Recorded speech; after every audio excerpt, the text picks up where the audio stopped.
नमस्कार साथियों, इस विशेष प्रेस वार्ता में आप सभी का स्वागत है। एक अत्यंत महत्वपूर्ण मुद्दे पर अभी राहुल जी आपको संबोधित करेंगे। राहुल जी।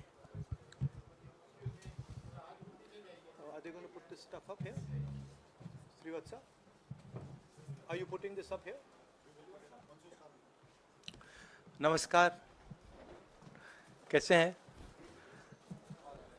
आप थोड़े शेल शॉक्ड लग रहे हो। ये कांग्रेस पार्टी ने क्या कर दिया, कैसे कर दिया? हाँ, अच्छा इसी के कारण है ये। अच्छा ज्यादा लोग आ गए। ओके। नहीं देखिए, आज हम बड़ी इंपॉर्टेंट चीज के बारे में आपको कहना चाहते हैं। पहली बार हमने नोट किया कि चुनाव के समय प्रधानमंत्री ने, होम मिनिस्टर ने और फाइनेंस मिनिस्टर ने स्टॉक मार्केट पर टिप्पणी दी। प्रधानमंत्री ने 2-3 बार, 4 बार देश को कहा कि स्टॉक मार्केट तेजी से आगे बढ़ने जा रही है। होम मिनिस्टर ने सीधा कहा कि 4 जून को स्टॉक मार्केट आसमान में जाएगी, लोगों को खरीदना चाहिए। और यही मैसेज फाइनेंस मिनिस्टर ने दिया। फर्स्ट, ये आज थोड़ा हम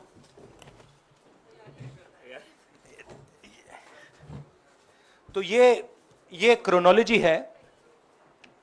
अमित शाह कहते हैं by shares before 4 June.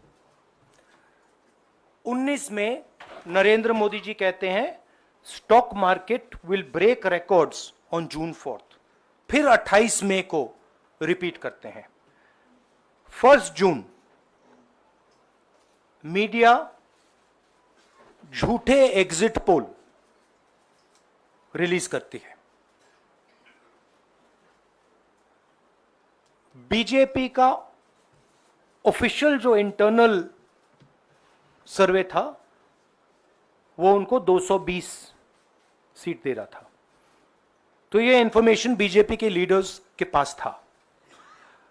Intelligence agencies ने 200 और 220 के बीच में सरकार को बताया था कि उनकी सीट्स आ रही हैं।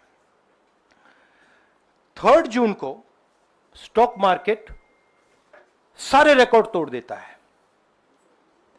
और 4 जून को खटाक से स्टॉक मार्केट अंडरग्राउंड चला जाता है। अगला स्लाइड दिखाइए जरा।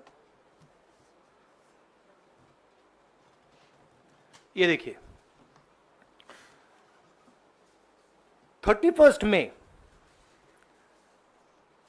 Massive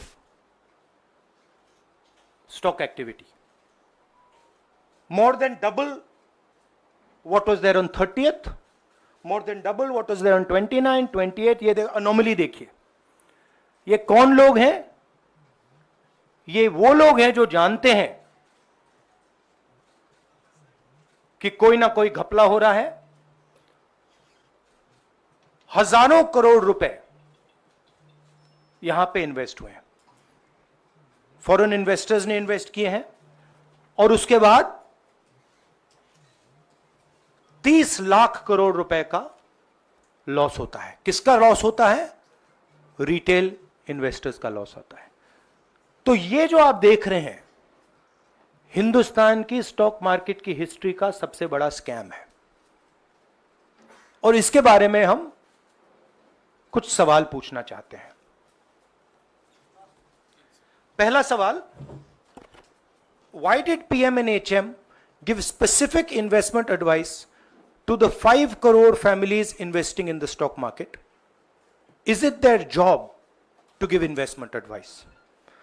Second, why both interviews were given to the same media house owned by the same business group, which is also under SEBI investigation for manipulating stock market? Third, what is the connection between the BJP, the fake exit pollsters, and the dubious foreign investors who invested one day before the exit polls were announced and made a huge profit at the cost of 5 crore families. We demand a JPC into this. We are absolutely convinced that this is a scam. Somebody has made thousands of crores of rupees at the cost of Indian retail investors, and the Prime Minister and the Home Minister have given an indication to buy. And this is a criminal act. So we demand today a joint parliamentary committee to investigate this. मैं हिंदी में बोल देता हूं, प्रधानमंत्री ने देश की जनता को इन्वेस्टमेंट एडवाइस क्यों दी, और 5 करोड़ परिवारों को जो इन्वेस्ट करते हैं उनको प्रधानमंत्री ने, होम मिनिस्टर ने स्टॉक खरीदने का आदेश क्यों दिया। दूसरा, दोनों इंटरव्यूज जो किए गए थे वो अदानी जी के जो चैनल्स हैं उनको दिए गए थे, उन पर सेबी का इन्वेस्टिगेशन हो रहा है, तो उन चैनल्स का क्या रोल है। और बीजेपी के बीच में जो फेक एग्जिट पोलस्टर्स हैं और ये जो फॉरेन इन्वेस्टर्स हैं, इनके बीच में क्या कोई रिश्ता है, और अगर रिश्ता है तो क्या है। हम जेपीसी चाहते हैं, हम इन्वेस्टिगेशन चाहते हैं, और देश इसकी सच्चाई जानना चाहता है। धन्यवाद। शुक्रिया राहुल जी। साथियों, अभी अभी राहुल जी ने आपको स्पष्ट तरीके से क्रोनोलॉजी समझ लिया है। बार बार गृह मंत्री कहते थे अब क्रोनोलॉजी समझिए। आज राहुल जी ने देश को क्रोनोलॉजी समझाया है। इसके ऊपर अगर आपके सवाल हैं तो एक एक करके आप पूछिएगा, एक एक करके पूछिएगा। I haven't said the chronology in English, so I'll say the chronology in English. 13th May 2024, the Home Minister says, buy shares before 4th of June. This is a clear indication to retail investors and others to buy stock. 19th May, for the first time, and then repeatedly until the 28th May, the Prime Minister says that the stock market is going to break records on 4th June. Finally, on 1st June, completely fictitious exit polls are released. These investors are given a completely wrong impression. And on the 3rd of June, as we all know, the stock market breaks all records and then crashes on the 4th of June. Whoever has made money as the stock market rose and also as the stock market crashed. And we are interested in having a joint parliamentary committee, a JPC, to investigate the role of the Prime Minister, the role of the Home Minister, role of BJP members, and also those people who have done these fake exit polls. And finally, we want to understand who are the people, these foreign investors, who did these trades. So we want an investigation for that. शुक्रिया राहुल जी। हाँ संजय। राहुल जी, इससे पहले भी आपने Adani issue पे JPC पिछली लोकसभा में मांग की थी, तो क्या आप चाहेंगे कि ये इशू और हिंडनबर्ग इशू दोनों कंबाइन हो और दोनों की जांच हो? ये जो इशू है, this is a broader issue than just the Adani issue. It is connected to the Adani issue, but this is a much broader issue. This is directly the Prime Minister of India, Home Minister, who are privy to data on actual election results, who have IB reports, who have their own data, who are advising retail investors to buy stock on the 4th. This has never happened before. And by the way, the Prime Minister has never commented on stock market before this. This is the first time the Prime Minister has commented, very interestingly. And multiple times, one after the other, saying that stock market is going to boom, stock market is going to boom, stock market is going to boom. And at the same time, he has information that the exit polls are wrong. He has information that he knows what is going to happen because he has IB data and he also has his own party data. हाँ जी रवि।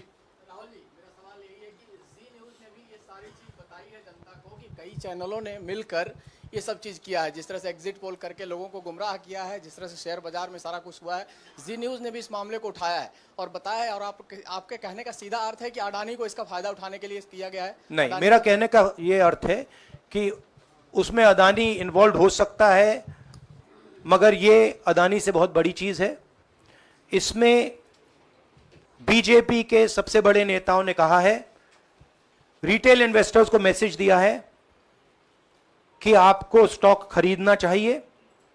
उनके पास information थी कि exit polls गलत हैं, उनके पास information थी कि BJP को फुल मेजॉरिटी नहीं मिलने वाली है, और वो जानते थे 3 जून को और 4 जून को क्या होने वाला है। कितने का 30 लाख, कितना 30 लाख करोड़ का नुकसान हुआ है? कितने का? 30 लाख करोड़ रुपए का नुकसान हुआ है और हजारों लाखों करोड़ रुपए का चुने हुए लोगों को फायदा हुआ है। और हम इंक्वायरी चाहते हैं प्रधानमंत्री पर, होम मिनिस्टर पर, जिन्होंने एग्जिट पोल किया उन पर, और ये जो फॉरेन इन्वेस्टर्स हैं उन पर। हाँ शेमिन।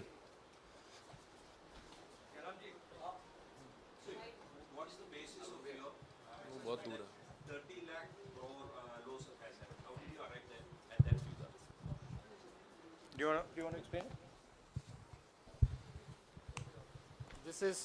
This is based on the value, market value of all the companies the day before the results came, and the market value of the stock markets of all the companies